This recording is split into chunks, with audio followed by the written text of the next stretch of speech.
So, ayun guys, kakatapos lang ng face-to-face business mastery namin. So, ngayon, uuwi na ako for the uniform.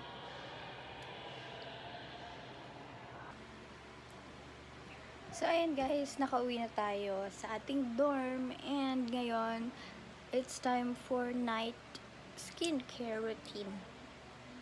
So, ito yung face ko ngayon. Sobrang haggard, pero sobrang enjoy yung face-to-face business mastery namin. Here kay Prue.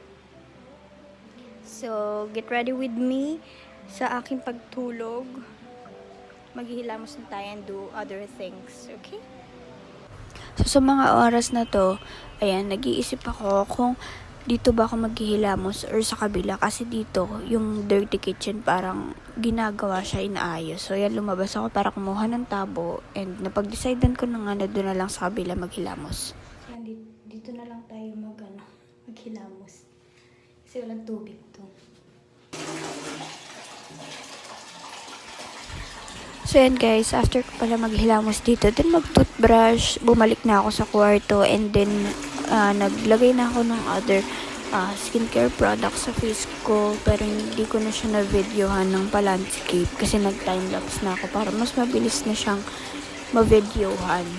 And siguro i-upload ka na lang sa shorts or whatever, pero nasa TikTok ko na siya as of the moment. Hindi ko alam kung paano ko pagsasabayin yung pag-video ng landscape and pag-video ng portrait.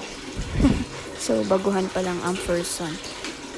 Joke. Hindi naman sa baguhan, pero ayun, gusto ko lang i-maximize din siguro yung time ko na meron na akong bagong gadget para makapag-upload na ako weekly kay YouTube.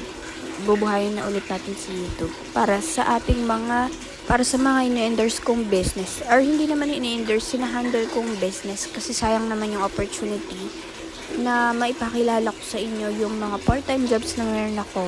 Malay nyo, gusto nyo rin pala itry. Part-time ko kasi si Prue Life and Mary Kay.